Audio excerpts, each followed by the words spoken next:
بسم اللہ الرحمن الرحیم۔ السلام علیکم دوستو، آج ہم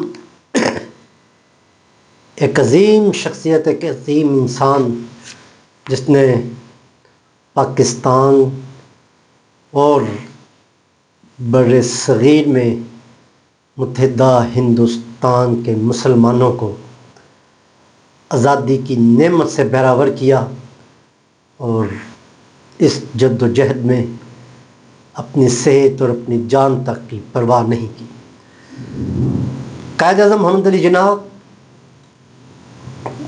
کے بارے میں آپ سب بہت اچھی طرح جانتے ہیں۔ ہم سے مطالعہ پاکستان میں، تاریخ پاکستان میں، اسکول، کالجز اور ان کی تاریخ ولادت پر، ان کی یاد اور ان کی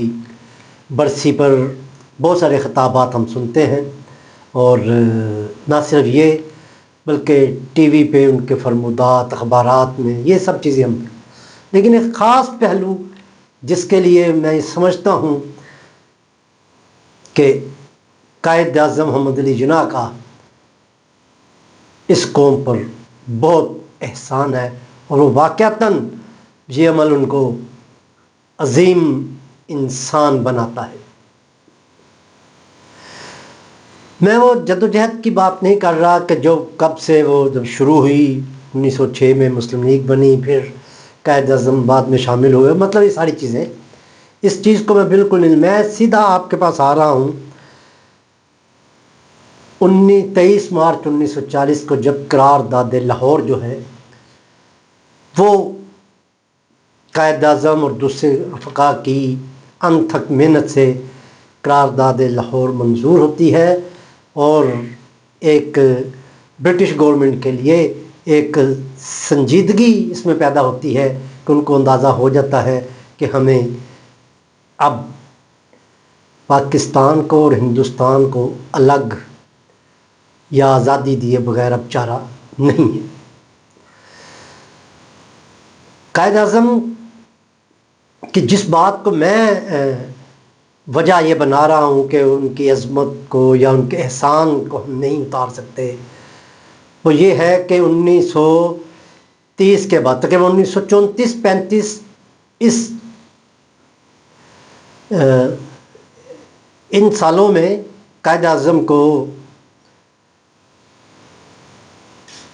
طبیعت خراب ہونا شروع ہو جاتی ہے، اور ان کو ان کی صحت جو ہے وہ بتدریج گرنا شروع ہو جاتی ہے۔ ڈاکٹرز جو ان کے معالج اس وقت ان کو محسوس، ان سب کا یہی کہنا تھا کہ آپ جو بہت زیادہ کام کرتے ہیں، اپنے کام کو آپ کم کریں، کچھ اپنے لیے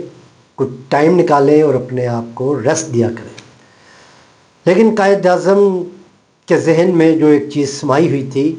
کہ وہ بر صغیر پاک و ہند کے مسلمانوں کو ایک آزاد وطن جو ہے وہ لے کر دینے کا وعدہ کیا ہے، وہ اس سے ذرا برابر پیچھے نہیں ہٹنا چاہتے تھے۔ ایسا ہی ہوا، صحت ان کی گرتی گئی۔ 1940 میں جب ان کا ایک وزن وہ ڈاکٹرز نے کیا تو اس وقت ان کا صرف 112 پاؤنڈ وزن تھا 1940 میں، اور قائد اعظم کا قد تھا 5 فٹ 10.5 انچ۔ تو یہ اس اعتبار سے یہ ان کا وزن بہت کم تھا، تو نحیف بھی تھے، دبلے پتلے تھے، لیکن عزم کے بڑے پختہ تھے۔ قائد اعظم کو یہ اندازہ تھا کہ اگر میں اپنے لیے ٹائم نکالوں گا اور اپنا مسلمانوں کے جو سارے اس وقت کے جد و جہد ہے اس سے میں ذرا سا بھی غافل ہوا تو یہ میرے دشمنوں کے لیے جو پاکستان چاہتے ہیں کہ نہ بنے، ان کے لیے بڑی تقویت کی بات ہوگی۔ قائد اعظم نے 1940 کے بعد بھاگ دوڑ اور تیز کر دی، تو 1941 میں ان کی طبیعت بہت زیادہ بگڑ گئی۔ لیکن پھر بھی مطلب اس طبیعت کے بگڑنے کے باوجود قائد اعظم نے اپنے جو کام تھے روزانہ کے اس میں ذرا برابر کمی نہ کی، اور دن بدن اپنی تگودوں کو تیز کرتے رہے۔ کبھی لاہور میں میٹنگ پہ جا رہے ہیں، کبھی دہلی، کبھی بمبے، کبھی کراچی، اور اسی بھاگ دوڑ میں آپ کی صحت دن بدن گرتی گئی اور وزن جو ہے وہ تیزی سے گرنا شروع ہو گیا، یہاں تک کہ جو 1940 میں وزن ان کا 112 پاؤنڈ تھا، وہ 80 پاؤنڈ تک آ گیا، لیکن قائد اعظم نے